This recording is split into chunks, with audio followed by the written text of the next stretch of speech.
Assalamualaikum warahmatullahi wabarakatuh. Saya kali ini ingin membahas sebuah perkataan yang katanya dinukil dari Nabi tentang surga di bawah telapak kaki ibu. Saya ingin bahas ini karena ada banyak kesalahpahaman memahami hadis ini. Perkataan ini kemudian menjadi alat untuk sebagian orang tua supaya anaknya menuruti segala hal yang diinginkan orang tua. Kita suatu hari akan menua, betul bahwa semua anak kita harus mentaati kita, itu betul. Tetapi ini jangan kemudian menjadi pembenaran bahwa jika anak kita berbeda pendapat dengan kita ketika mereka dewasa, seolah-olah pasti anak kita pasti durhaka dan akhirnya dijamin masuk neraka gara-gara kita yang menentukan masuk surga atau neraka.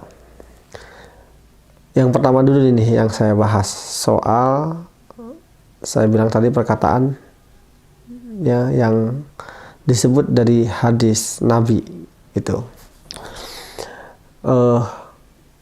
Hadis ini berbunyi begini kira-kira. Anas bin Malik radhiyallahu anhu qala Nabi sallallahu alaihi wasallam al jannatu tahta aqdamil ummahat. Jadi kira-kira begitu bunyi hadisnya. Diriwayatkan dari Anas bin Malik radhiyallahu an bahwa Rasulullah SAW bersabda, surga ada di bawah telapak kaki ibu. Nah, sebetulnya hadis ini tidak terlalu kuat untuk kemudian dijadikan dalil. Hadis ini dikeluarkan oleh Imam Abu As-Sih Al-Asbahani. Kenapa tidak terkuat? Karena hadis ini adalah hadis yang sangat lemah menurut sanadnya ada dua rawi yang tidak dikenal, yaitu Mansur bin Al-Muhajir dan Abu An-Nadr Al-Abar. Bukan saya ngomong, saya nukil dari perkataan Imam Ibnu Thahir rahimahullah. Beliau berkata Mansur dan Abu An-Nadr tidak dikenal dan hadis ini adalah mungkar. Pernyataan Imam Ibnu Thahir dinukil dan dibenarkan oleh Imam Al-Munawi dan Syekh Al-Albani. Jadi saya memiliki buku hadis-hadis as-sahih dan ad-dhaifah yang dikeluarkan oleh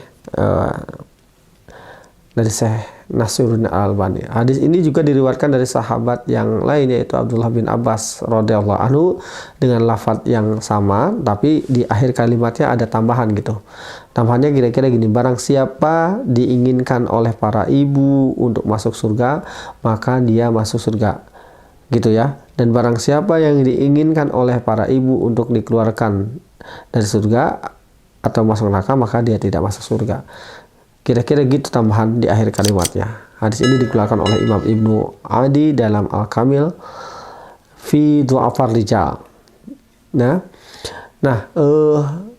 apalagi yang ada tambahannya di kalimat akhir ini. Hadis ini adalah hadis palsu kata Syekh Nasiruddin Al-Albani. Saya hanya mengutip perkataan Syekh Nasiruddin Al-Albani ya, bukan saya yang ngomong gitu ya.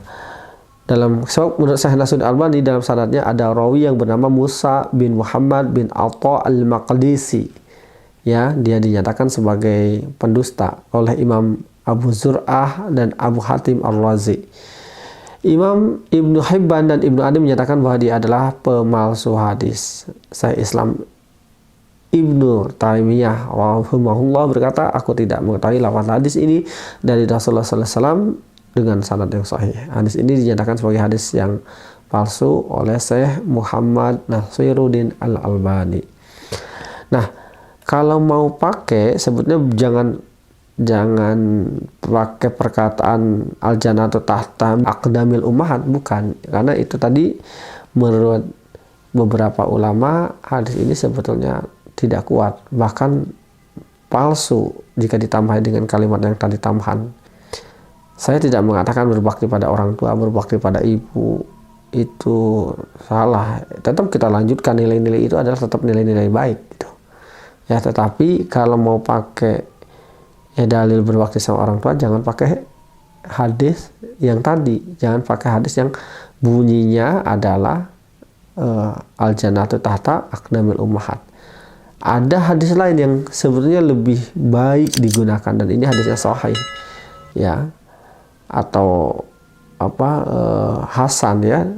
Rasulullah SAW pernah mengeluarkan hadis yang mirip ini sebenarnya, tapi yang bukan bunyinya min aqdamil ummahat gitu. Ya, hadis ini hadis yang dikeluarkan oleh Imam An-Nasa'i, Al-Hakim, dan At-Tabrani dalam Al-Mu'jamul Kabir. Dengan sanad mereka dari Muawiyah bin Jahimah As-Sulami, bahwa ayahnya Jahimah As-Sulami radhiyallahu anhu datang kepada Nabi Muhammad sallallahu alaihi wasallam.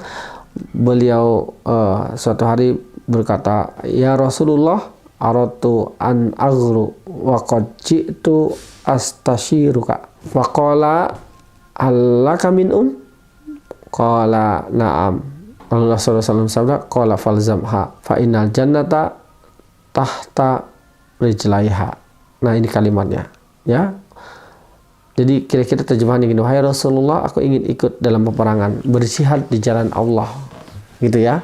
"Dan aku datang untuk meminta pendapatmu." Maka Rasulullah Shallallahu alaihi wasallam bersabda, "Apakah kamu mempunyai seorang ibu?" Dia menjawab, "Ya." Rasulullah SAW bersabda, "Tetaplah bersamanya, karena sesungguhnya ya al-jannatu tahta rijlaiha, di bawah kedua kakinya." Jadi bukan di bawah telapak kaki, tapi di bawah kedua kakinya gitu. Nah, ini hadis yang lebih sahih. Jadi kalau mau pakai yang bunyinya al-jannatu tahta rijlaiha, bukan al-jannatu tahta aqdamil ummahat ya. Yang kedua sekarang, salah pahamnya adalah soal ada perbedaan makna yang besar sebenarnya ketika mengatakan di bawah telapak kaki ibu dengan di bawah kaki ibu.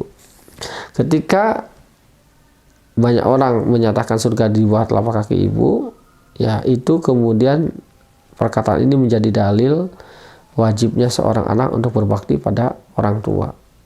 Padahal ya, kalau mau pakai perkataan ini, seharusnya perkataan ini menjadi dalil bukan hak orang tua dihormati anak, tetapi justru kewajiban orang tua mendidik anak.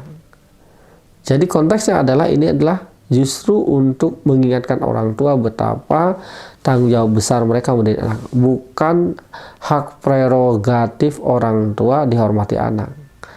Kalau mau memiliki argumen orang tua harus menghormati anak harus menghormati orang tua, ya pakai dalil yang lain gitu. Tapi kalau mau pakai dalil dibuat telapak kaki ibu, seharusnya ini dimaknai sebagai kewajiban orang tua, bukan hak orang tua. Kenapa begitu? Ya, di bawah telapak kaki ibu. Coba perhatikan baik-baik. Ketika seorang anak misalnya di tempat basah ya, berjalan dengan seorang ibu. Ibu ini meninggalkan apa kalau di gurun atau di tempat tertentu? Ketika seorang anak misalnya tertinggal dari ibunya, anak akan mengikuti jejak ibunya. Jejak itu ditinggalkan oleh apa? Telapak kaki, entah pakai alas atau tidak.